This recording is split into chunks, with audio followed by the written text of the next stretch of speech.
Andy Simmons with Property Gurus. Have you watched the show $1 Million Listing? I want to talk about how realistic what you see on there is in the Springfield area. So I want to give you some quick information on $1 million properties around Springfield, and then we're going to talk about the show, and then I'm going to give you a story. So first, just kind of curious, do you like the show? Have you watched the show? Personally, I really haven't watched it much at all. I used to have a friend that talked about it quite often, and I really had only watched a couple episodes up until recently, and for some reason it's been on in my house more often. So anytime I talk stats like what I'm about to give you, you should know it's almost always Greene, Christian, and Webster counties. So for those counties, there are currently, as of when this video is made, 31 listings priced at $1 million and above. And the max price was $3,999,000. Now those are just real residential. If we looked at like land or commercial or other things, you know, that would open a lot more. And also there tends to be a lot more of those properties down around Branson, close to the lake. We're not going there. So let's talk about the show. I'm curious your observations when you watch the show, but the main things that stand out to me are like negotiations, and then you see a lot of drama, kind of some ego. So let's talk about what that looks like kind of in real life real estate. So negotiations, you see it often on the show that they're meet at some social place, and negotiations seem to happen pretty quickly. They'll get on the phone, they'll make a call, be like, oh, my client's willing to do this. Come back to the table, talk about it, and I don't know, the other person walks away, talks to their client. I really wish it would happen like that we could get it done that quickly and have that good of conversations, but most of the time it does not. Here's kind of what it actually looks like. One thing I do to make sure I'm on top of things, if I'm working on something, I've got the contact information immediately saved to my phone as soon as I know I need to have serious conversations. That way, when someone calls, I know this person is someone I need to talk to because it's about some negotiations. But negotiations rarely happen that fast as they do on the show. Most time it's a phone call, and then, you know, get back together with the client, we'll type up an offer, and then you send the offer off, and I'm letting the agent know, hey, I sent the offer off, can you confirm that you got it? I'm giving an overview in the email probably of the offer, or maybe via text, and then they've got X amount of time to review it, and most of the time they take pretty much the full amount of time to review it. So it does take time. There can be strategies. That's one thing the show does really well, is I assume it at least talks about strategies, and for a good agent, especially given the situation, but a strategy should be discussed between a client and the agent, and hopefully they're on the same page with that. And then the other big thing that I see on the show, and obviously that's kind of what they play up to, but is drama. And the drama is really kind of driven by, or say, egos. And specifically I'm talking like the real estate professionals. So what's that like in actual real estate in Springfield? For real estate agents watching this, don't hate on me, just what we see. Unfortunately, egos and drama can play a role.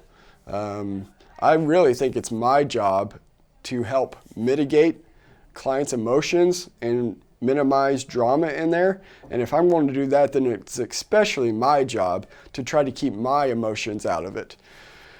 But depending on personalities, and especially if things get difficult, it can become a part of it. So I don't feel like it happens nearly as much as they play it out on the show. Obviously, they're trying to get people's attention, trying to get people to watch it. And again, for the most part, I would say a good agent, and we've got many good agents, but a good agent should keep it focused on specifics, keep the drama out of it. It's not about them, it's about working for the client. But sometimes it gets a little dramatic. All right, so quick story about one of my experience with property that's almost in this price range. It wasn't quite the $1 million, but just kind of a fun story. This was about a year ago. I was working with a client that I know really well, and we had been looking at properties for about a year, fairly casually, but when the right thing comes up, we know it's the right thing. So this one popped up. He called me Friday afternoon. He's like, hey, just saw this one pop up. I'm actually out of town. What do you think? So we talk about it pretty quick. Yeah, looks like a great property. Particularly kind of concerned it was priced well. So we kind of make a tentative plan. We'll get back together. We ended up going to the property Sunday afternoon, and they had decided to do an open house Sunday afternoon. This is a nice home, beautifully remodeled. Was like 3.5 acres, had a pool, nice shop, great place.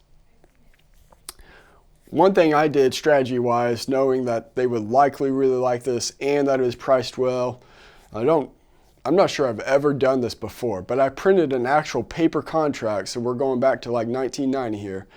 Printed a paper contract because I knew the agent was going to be there at the open house. And if my people wanted to move forward with it, my goal was to get it done like right there. Like, we're not going to let her leave until this is done, and this is going to turn into the millionaire real estate listing where we're calling people back and forth to get it done right there. So my people just weren't quite sure at the moment. And then we ended up going to the next morning, and they decided they wanted to make an offer. Turns out some other people decided they wanted to make an offer about the same time. Turned into multiple offer situation, and people were waiving inspections. My people were willing to waive inspections. We felt pretty good about the home, but we didn't know anything really about the pool, and we weren't willing to waive inspections on the pool, and that's where we lost it. Final contract and waiving all inspections, they were only $10,000 higher than what we were, but that's the way it went down. It was under contract for a while, but that's not uncommon in those situations. Just takes a little while to work through things, but just missed it. So take away from that story, I know, again, this client really well. I talk to them frequently. The husband will often tell me, man, I wish we would have just waived the pool inspection. Like, probably wasn't that big a deal. It wasn't that old. I wish we would have just gone for the property. So the takeaway for you, and I say this a lot, if you're still watching, please hear this. No matter what you're looking at, the price point, you need to be well prepared. You got to have that financing lined up. You got to know what you want. And sometimes that takes a little while. Just takes some experience on looking at it, but you got to know what you want, and we got to be prepared so that when you're ready, we can move quick so that we can beat those other people. Because a lot of times people aren't prepared. If we can be prepared, you've got the advantage. So I hope you enjoyed the journey of $1 million real estate in the Springfield area. If you're looking at $1 million real estate, love to chat, but really just here to have a little fun this morning. Always here to give you good information, help you make good decisions. Andy Simmons, Property Gurus.